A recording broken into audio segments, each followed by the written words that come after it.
April 8న మధ్యాహ్నం 3:30 Kolkata night riders versus Lucknow Super Giants మధ్య ఒక ఇంట్రెస్టింగ్ మ్యాచ్కి అయితే రంగం సిద్ధం కాబోతుంది. సో ఈ మ్యాచ్ అయితే చాలా అంటే చాలా ఇంట్రెస్టింగ్గా ఉండబోతుంది. సో బోత్ టీమ్స్ వాళ్ళు ప్రీవియస్ మ్యాచెస్ గెలిచి వస్తున్నారు కాబట్టి డెఫినెట్గా ఫుల్ ఆఫ్ కాన్ఫిడెన్స్తో ఉంటారు. సో ఈ మ్యాచ్లో డెఫినెట్గా రెండు టీంలు చాలా వరకు మంచిగా ఆడే అవకాశం ఉంటుంది. ఒకసారి హెడ్ టు హెడ్ రికార్డ్ విషయానికి వస్తే టోటల్గా 5 మ్యాచ్లు జరిగితే కోల్కతా 3 సార్లు గెలిచింది, లక్నో 2 సార్లు గెలిచింది. సో క్లియర్గా ఇక్కడైతే సో ఈక్వల్గా ఉన్నాయి టీమ్స్. ఇక పిచ్ రిపోర్ట్ విషయానికి వస్తే ఈ మ్యాచ్ అయితే ఈడెన్ గార్డెన్స్ మీద ఆడుతున్నాయి కాబట్టి డెఫినెట్గా ఒక హై స్కోరింగ్ గేమ్ అయితే మనం అయితే డెఫినెట్గా ఎక్స్పెక్ట్ చేయొచ్చు. టాస్ గెలిచిన కెప్టెన్ డెఫినెట్గా చేజింగ్ తీసుకోవడానికి ఎక్కువ ఇష్టపడతారు. సో డెఫినెట్గా ఈ మ్యాచ్ అయితే చాలా అంటే చాలా రన్ ఫెస్ట్ అయితే జరగబోతుంది, దాంట్లో ఎలాంటి సందేహం లేదు. ఒకసారి గ్రౌండ్ స్టార్ట్ చూసుకున్నా టోటల్గా 95 మ్యాచ్లు అయితే జరగడం జరిగింది. ఫస్ట్ బ్యాటింగ్ చేసిన టీంలు 39 సార్లు, సెకండ్ బ్యాటింగ్ చేసిన టీంలు 56 సార్లు గెలిచాయి. సో ఒక హైయెస్ట్ స్కోర్ చూసుకున్న 262 పరుగులు ఉంది. సో డెఫినెట్గా హై స్కోరింగ్ గేమ్ అని చెప్పుకోవచ్చు. ఇక లక్నో సూపర్ జైంట్స్ విషయానికి వస్తే వాళ్ళైతే చాలా స్ట్రాంగ్ పొజిషన్లో ఉన్నారని చెప్పుకోవచ్చు. మనం ఈ సీజన్ స్టార్టింగ్లో వీళ్ళ దగ్గర అంత స్ట్రాంగ్ బౌలింగ్ లైనప్ లేదనుకున్నాం. సో డెఫినెట్గా వాళ్ళ దగ్గర మంచి బ్యాటింగ్ లైనప్ ఉండడం వల్ల వాళ్ళైతే ఈజీగా మ్యాచ్లు అయితే గెలుస్తున్నారు. సో వాళ్ళ ప్రీవియస్ మ్యాచ్ ముంబై అయితే వాళ్ళైతే చాలా క్లోజ్ మ్యాచ్లు అయితే గెలిచి వస్తున్నారు. సో వాళ్ళ దగ్గర ఉన్న బౌలర్స్ అందరూ చాలా అంటే చాలా బాగా పర్ఫామ్ చేస్తున్నారు. సో షార్దుల్ ఠాకూర్ అలాగే వాళ్ళ దగ్గర ఉన్న దిగ్వేష్ రతి ఇలాంటి బౌలర్ చాలా అంటే చాలా మంచిగా పర్ఫామ్ చేస్తున్నారు. అలాగే ప్రిన్స్ యాదవ్ లాంటి బౌలర్ కూడా వాళ్ళకి యంగ్ టాలెంట్ అంతా బయటపడుతుంది అనేది. సో డెఫినెట్గా చాలా అంటే చాలా బాగా ఆడుతుంది లక్నో సూపర్ జైంట్స్. వాళ్ళు కానీ ఇలాగే కంటిన్యూ చేస్తే వాళ్ళు కూడా ప్లే ఆఫ్స్కి వచ్చే అవకాశం ఉంటుంది.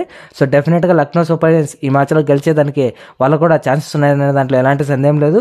So Lucknow Super Giants team వాళ్ళ దగ్గర మంచి బ్యాటింగ్ లైనప్ ఉండడంతో వాళ్ళైతే ఈజీగా మ్యాచ్లు గెలిచేస్తున్నారు. So Nicholas Pooran, Mitchell Marsh లాంటి ప్లేయర్ చాలా అంటే చాలా బాగా ఆడుతున్నారు. అలాగే వాళ్ళకి ఇంకేదైనా మైనస్ ఉందంటే డెఫినెట్గా పంతే. సో పంత్ ఈ మ్యాచ్లో ఎలా ఆడతాడో చూడాలి. ఒకసారి ప్లేయింగ్ 11 చూసుకుంటే ఓపెనర్స్గా మిచెల్ మార్ష్, ఎడెన్ మార్కమ్, ఇక నెంబర్ 3లో Nicholas Pooran, number 4 Ayush Badoni, number 5 Rishabh Pant, number 6 David Miller, number 7 Prince Yadav, number 8 Digvesh Rathi, number 9 Avesh Khan, number 10 Shardul Thakur, number 11 Ravi Bishnoi, ఇక అబ్దుల్ సమద్ ఇంపాక్ట్ ప్లేయర్గా వచ్చే అవకాశం ఉంటుంది. ఇక కోల్కతా నైట్ రైడర్ విషయానికి వస్తే వీళ్ళైతే చాలా కాన్ఫిడెన్స్ అయితే ఈ మ్యాచ్లోకి వస్తున్నారు. సో వాళ్ళు ప్రీవియస్గా ఆడిన సన్ రైజర్స్ హైదరాబాద్ మ్యాచ్లో సో డామినెన్స్ చేశారని చెప్పుకోవచ్చు. ఎస్ఆర్హెచ్ బ్యాటింగ్ని కేవలం 120 పరుగులు కొట్టి చాలా అవుట్ చేశారంటే అర్థం చేసుకోవచ్చు ఇలాంటి కమాండింగ్ పొజిషన్లో కేకేఆర్ టీం అయితే ఉందో. సో వాళ్ళ దగ్గర బ్యాటింగ్ లైనప్ అలాగే బౌలింగ్ లైనప్ సో ఎక్స్ట్రాడినరీగా ఉంది కాబట్టి వాళ్ళు ఈ మ్యాచ్లో గెలిచే అవకాశం ఉందని నేనైతే ఎక్కువ ఉందనుకుంటున్నాను. సో అందులోనే వాళ్ళకి ఈ మ్యాచ్ హోమ్ గ్రౌండ్లో జరగబోతుంది. సో లాస్ట్ మ్యాచ్లో మనం చూసాం.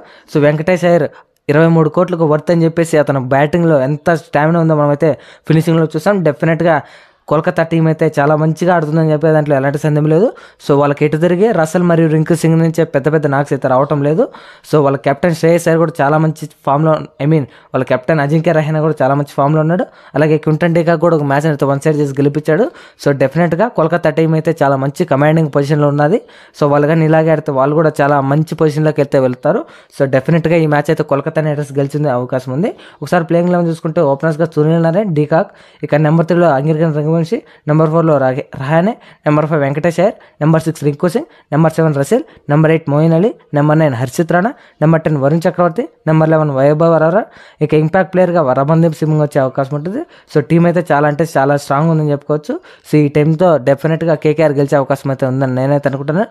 సో మీరేమనుకోండి కింద కామెంట్ చేయండి. ఈ మ్యాచ్లో రిషబ్ పంత్ ఎలా ఆడతాడనే దానిపై ఖచ్చితంగా డిపెండ్ అయి ఉంటుంది. సో డెఫినెట్గా ఈ మ్యాచ్ హోమ్ గ్రౌండ్ అవకాశం కోల్కతా నైట్ రైడర్స్కి ఉంది కాబట్టి డెఫినెట్గా వాళ్ళే గెలుస్తారని నేనైతే అనుకుంటున్నాను. సో ఇదైతే ఫైనల్ ప్రెడిక్షన్ కాదు. సో మన ఛానల్ మీరైతే సబ్స్క్రైబ్ చేసుకోండి, క్రిక్జే అఫీషియల్ ఛానల్ని. సో నేనైతే ఆఫ్టర్ టాస్ 7:10 కల్లా నేనైతే మళ్ళీ మీకైతే అప్డేట్ అయితే ఇస్తాను. సో ఏ టీం గెలిచే అవకాశం ఉందనేసి మీరు అక్కడ చూడొచ్చు. సో మనమైతే క్రికెట్ పై వీడియోస్ అయితే డైలీ అప్లోడ్ చేసుకుంటాం కాబట్టి మన ఛానల్ అయితే బిలీవ్ చేసి మన ఛానల్ సబ్స్క్రైబ్ చేసుకోండి. కుదిరితే మీ ఫ్రెండ్స్ అండ్ ఫ్యామిలీ కూడా షేర్ చేయండి. మనం ఇచ్చే ప్రెడిక్షన్ చాలా వరకు రైట్ అవుతున్నాయి. So thank you for watching. Have a nice day.